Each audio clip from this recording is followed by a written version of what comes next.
আসসালামু আলাইকুম সবাইকে। সবাই কেমন আছেন? আলহামদুলিল্লাহ আমরা ভালো আছি। আজকে আপনাদেরকে হাসিনাস কুকিং স্টাইলে স্বাগত। যদিও ভয়েসটা আমি দিচ্ছি কিন্তু রেসিপিটা বানাচ্ছে আমান্তা।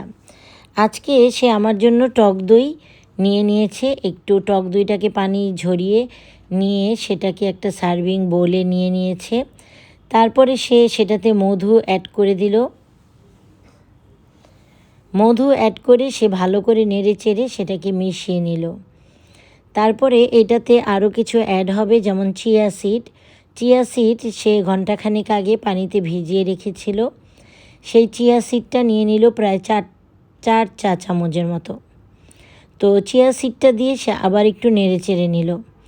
এটা আপনি ডায়েটেও খেতে পারবেন বা আপনি অসুস্থ হলে তখনও খেতে পারবেন, বা একটা গেস্ট আসলে যদি হেলদি কোনো নাস্তার প্রয়োজন হয় তখন আপনি এটা খেতে পারবেন বা সার্ভ করতে পারবেন। এখন সে দিয়ে দিচ্ছে আনারের দানাগুলো দিয়ে সে একেবারে ডেকোরেশন করে নিবে। এটার নাম হচ্ছে ইয়োগার্ট বল।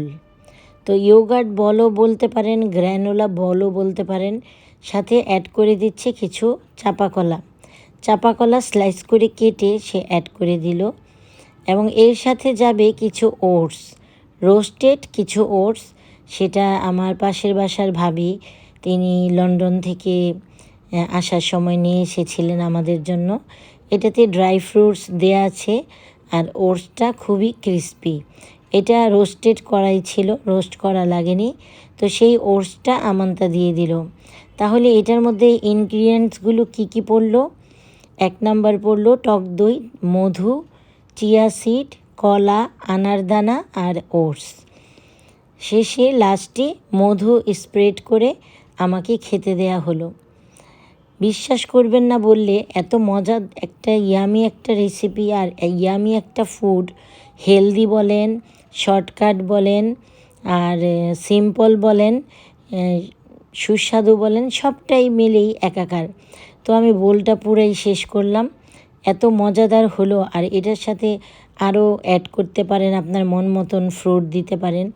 ইয়োগার্ট দিয়ে একটা পুরোপুরি একটা হেলদি মিল। তো খাবেন অবশ্যই। আর আমার মেয়ে আমার জন্য তৈরি করেছে, সেজন্য রইল দোয়া। কারণ আমার থ্রোটে মানে গলায় একটু ইনফেকশন হয়েছে, এই জন্য আমি একটু লাইট খাবার খাচ্ছি, সেই কারণে আমান্তা আমাকে বানিয়ে দিল। তো আজকে রাতের ডিনারে আমি এটাই খেলাম। তো সবাই ভালো থাকবেন, সুস্থ থাকবেন। অবশ্যই আমার পেজটিকে ফলো দিয়ে পাশে থাকবেন। আল্লাহ হাফেজ।